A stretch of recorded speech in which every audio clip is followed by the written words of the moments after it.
Let's have a round of applause for Morgan first. So let's start by talking a little bit about this. What brought you into, such a unique project? You've tackled so many great topics, so many different topics. This is one that so many people are so interested about. It's a phenomenon. Hello. Is that working? Yeah. So we were, I was at a maker event in New York a couple years ago and met Shay Carl and been a fan of what Shay was doing. And he told me about the film that Corey and he had been shooting for about 2 years and all the interviews and all the footage that they had. And he said, we just need to we need help. We need help kind of turning the corner and actually figuring out how to make it into a movie. We've got all this great stuff, so many great YouTubers and so much talent. And I just think the world is so fascinating. There's so many people who don't understand the explosion that this did, how it changed entertainment, the impact that it still continues to have. And so I said yes. I jumped on right then and said, let's make an awesome movie. And I don't know about you guys, but I think we did. What do you think?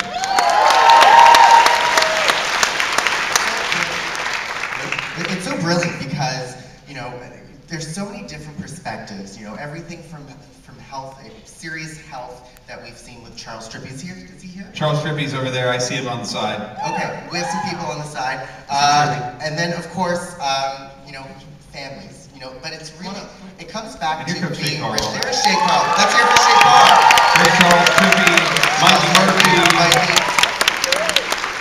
Now, we have a lot of people on stage, okay? So I want to just go through, and you guys know probably a lot of these folks, but let's just introduce yourselves really quick. Swoozie, how's it going, guys? Let's hear for Swoozie. I'm Corey Vidal. Anybody? I'm Shay Butler. Samantha Fall. Tim Deegan.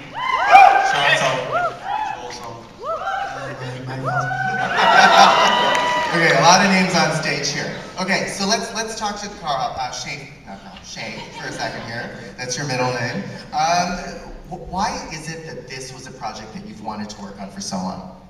Well, the story, people would always ask, what do you do? Just that question, like Dave Ramsey said it perfect. Like YouTube, you can make money on YouTube. I had been doing it for 3 years when I came up with this idea. It was a weird time where I was like, man, I think the longest job I've ever had was 2.5 years, and now at 3 years doing YouTube, this is the longest job I've ever had. So I want to tell that story.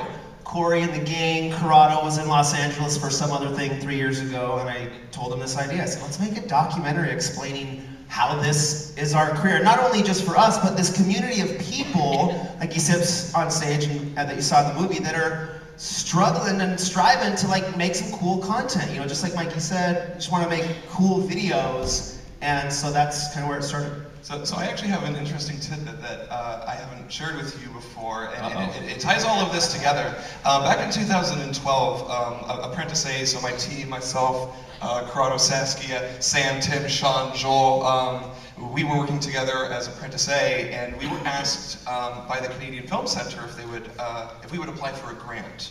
We pitched them 2 ideas. One was that, hey, there should be a documentary about YouTubers. The other is that, hey, there should really be a film festival for YouTubers. They said, where would you film the documentary? We said, well, probably in the United States. And they were like, well, we're the Canadian Film Centre. Can you do something here? And that became Buffer Festival. And then when I saw Shay, it was literally a couple months later, and Shay brought up making a documentary. It's almost like it was meant to happen just the way it did. Now, Corey, the Canadian YouTube industry has grown a lot, and the fact that we have a whole festival for Canadian YouTubers is massive. Yes, it is. And the fact that all of it, you're connecting not only the Canadian audience, but of course all these fantastic creators, including the likes of Charles and Shay and so many others, as well as Swoozie and Mikey. So I want to talk to you about why was it that you decided to work with Morgan on this specific project? Well, yeah, because his name is Morgan Spurlock. Next question. No, Corey and I were both huge Morgan Spurlock fans. One of the very first things I ever watched on the internet was Super Size Me. That was one of my very first, I'm gonna stay up all night and binge watch stuff experience, and Super Size Me was one of those things. I'm like, I'm never eating McDonald's again, that guy's a genius. And then of course, so then I kind of became a fan of this Morgan Spurlock guy, and if you think about it in hindsight, almost being inspired by, because what he became is this human guinea pig.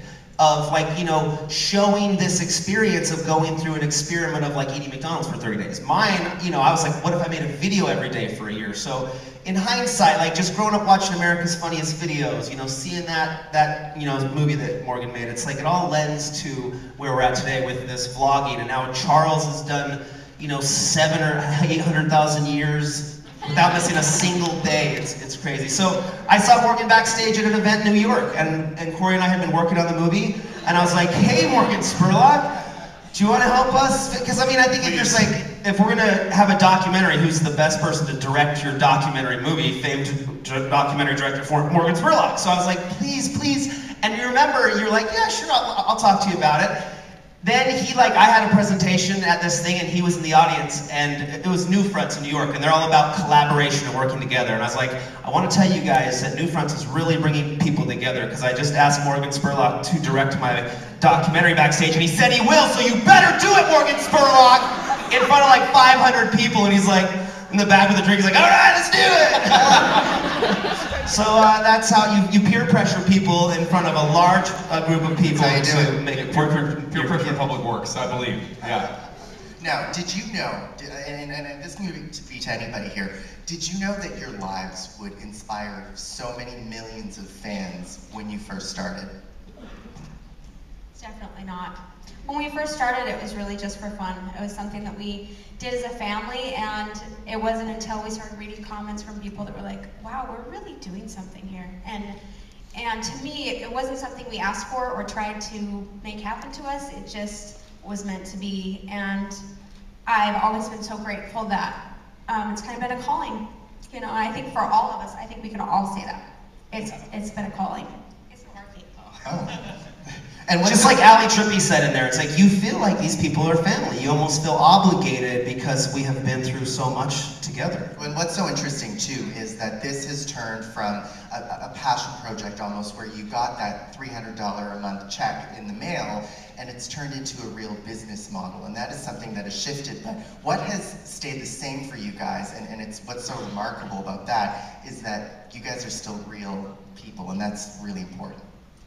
Yeah, I think, you know, authenticity reads, hopefully. You know, that's why, you know, brands are really coming to this industry, because, you know, they know that YouTubers have a great relationship with the people who watch them because they are so, you know, open. But what do you want to tell? A lot of people ask me about Shay, and I said, out of all the YouTubers I've ever met, Shay is the most the same on camera to off camera. And to prove it, I say, well, Shay has kissed me as many times off camera as probably on. More off. And he will lift people in the air and bite them and throw them and kiss them, and he does it whether the camera's rolling or not. None of that's an exaggeration. It's not an act. Yeah. I want to talk to Charles. Did you want to say something? Yeah, that's exactly right. I'm an awesome guy. Listen to Corey Vidal. He said it all. I don't need to say anything else, but I'll probably say a lot more stuff because I like the sound of my own voice. What were you going to say? I wanted to talk to Charles as well. I don't think my mic's on. Oh, is it on now? Yeah, it is on now. Oh, the audio guy got it They're on. selectively turning it on and off. All right. We have a lot of vocal people on the stage. Oh. It's a lot of mics. It's a lot of mics. Okay, let's talk about you, because you've gone through, you've decided, you know, we look at celebrities, and celebrities, you know, often hide behind the camera when they go through major life events. You decided to be public about it, and you committed to staying, vlogging every single day. You know, you talked a little bit about that in the documentary. Right. Why elaborate on that? I think, like, doing videos online is kind of like a distraction. And I think when going through like several major things in your life, like rather than sitting at home dwelling on it, you give yourself a distraction, and you can actually see people who are actually benefiting and relating to it, and it makes you feel better. You're not alone. So me sitting at home thinking about surgery or going through surgery or something like that, it's just mortifying, you know what I mean? But if you talk to people or hear people in the comments that may have gone through the same situation, it calms you down. And I feel like that was a real kicker for me. And plus the doctor said I could bring a camera in, so who's not gonna bring a camera in? So you can see your brain, right? That's like the coolest thing in the world. Now, what was shocking to me, watching from the outside, if you will, is the community that you have built. Like there's a sub-community of people who make reaction videos to you, you know, announcing to news, the comments, the thousands and millions of comments that you get on your videos. What is that like, that you're harnessing this whole other sub-community who is, they're so passionate about your life? You know, I saw those in the video, in the movie. Like, I haven't seen a lot of those. It's actually kind of interesting. Reaction videos are very hard to find now that the video responses are gone from YouTube. It used to be like you could see them like all in a line, but it's kind of hard now to see that stuff. But it's very touching.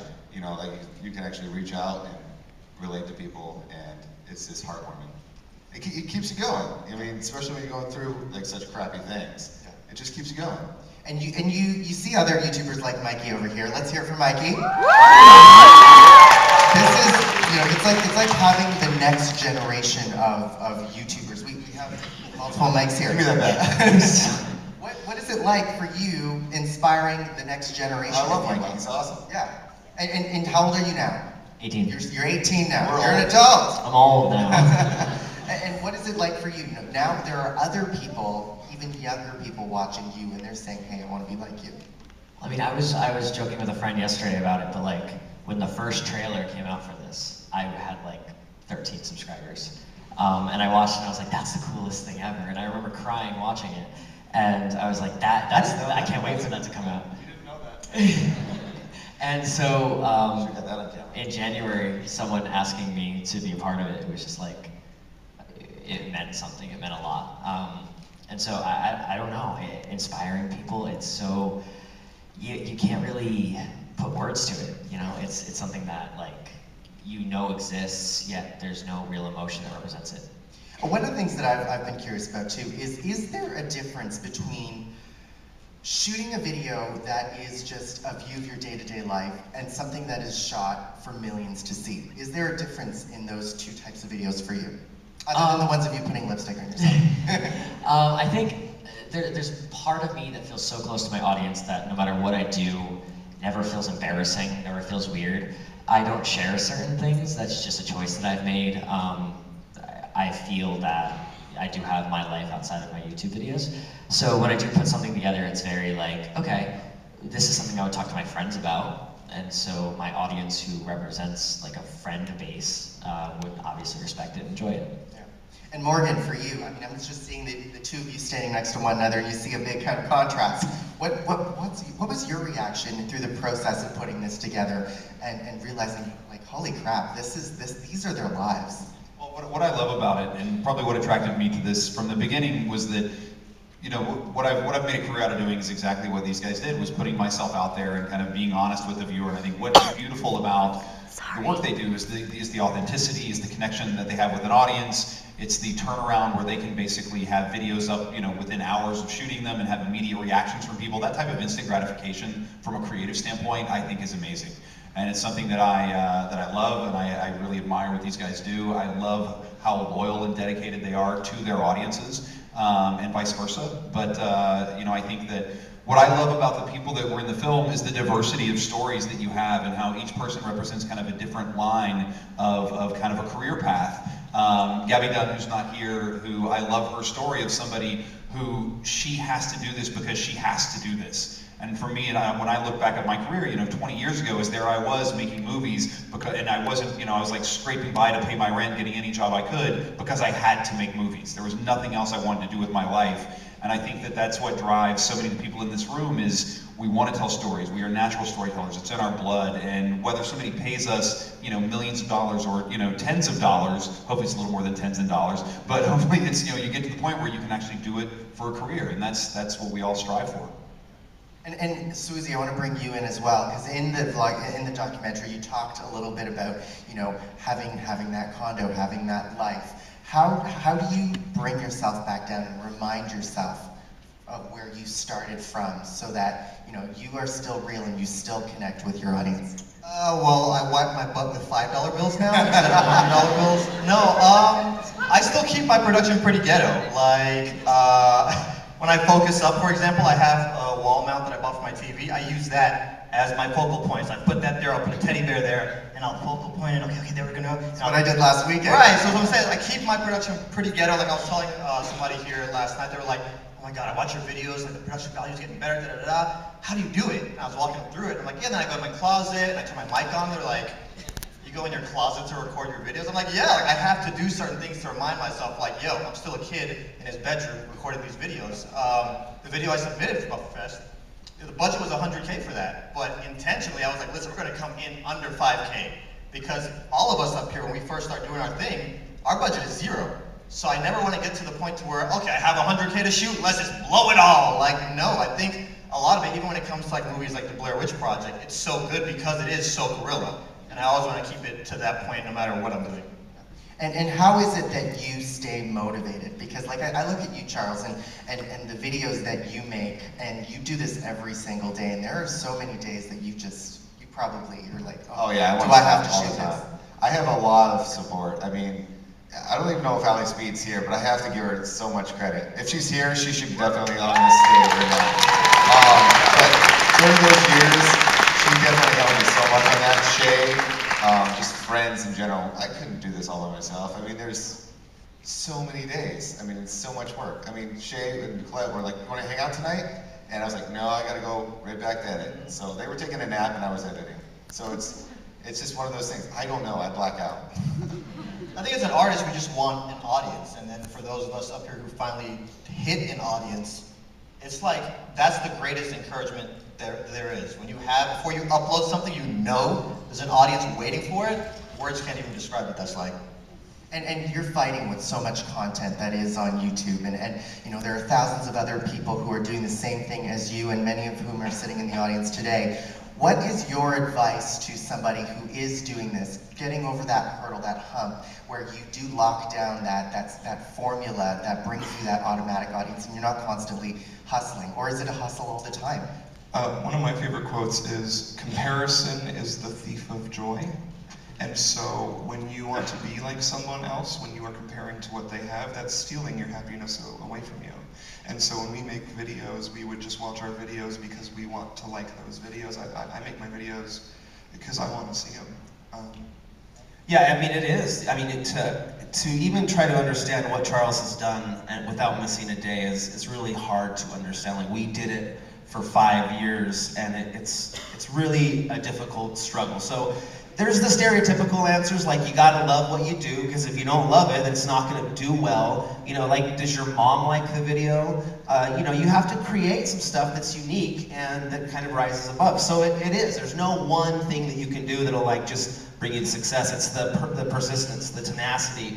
I mean, just like the guy said in the movie, you know, just that Charles created this thing that kind of brought all of this, like, you know, negative energy into your life, but then he overcame it by just continuing to vlog. So it's a stereotypical answer, but just never quitting, honestly, is like, if you could really get that into your brain, because we're all gonna fail, and it's like, Corey said it right, and you really kind of become a sociologist as a vlogger, because you look at yourself as you've lived your life, and you're like, man, why do I talk like that? Why do I say like that? Or just the little idiosyncrasies you find. So's and ums and uhs. Yeah. You'll hate the way you speak by the time if you edit anything of yours. Yeah. But if you're a storyteller, like Morgan said, you'll find a way. You'll make something. You can't have an existence without it. You want to create. And I hope that we're coming into an age of the species where art will be more valued, and that creativity and unfiltered creativity, you know, without, you know, does anybody have like a video that, like, or a concept they would love to make, but they're like, oh, people think that's stupid. That's stupid. That's what's stupid. Is you should make the thing that you're like, only your brain could have come up with, right? People watch like, what? That's weird. Like, yeah, it's my brain. You want to get in here and check it out? It's weird in here. Watch this video. It kind of, sometimes they'll kill it too because you're jealous of your idea. So I mean, that's just even more to go like push through it, in my opinion. I've heard so many ideas when like people are like, oh, that's stupid, but like in the end, they're just trying to do something equivalent to that. The greatest thing that's happened, I think, that from the storytellers who are on the stage and, you know, the YouTubers in general, there's been such an incredible transformation of the value of story that's happened. Like, there was a time years ago where you would see a shaky video online or on television, people are like, oh my God, you can't watch this, and those days are gone. Like, now people will forgive the worst shot thing. It can be the ugliest, worst lit, terrible shaky video ever, but so long as the story is great, people will watch the whole thing. People will be engaged with you as the storyteller, with the story you're telling, the world you're taking them to, because that's what matters. And I think that's what's so exciting, and that's great, because there's been this transformation that people just want to know that it's an authentic, it's a real story, and you're giving them something they're not going to get anywhere else, and that's exciting.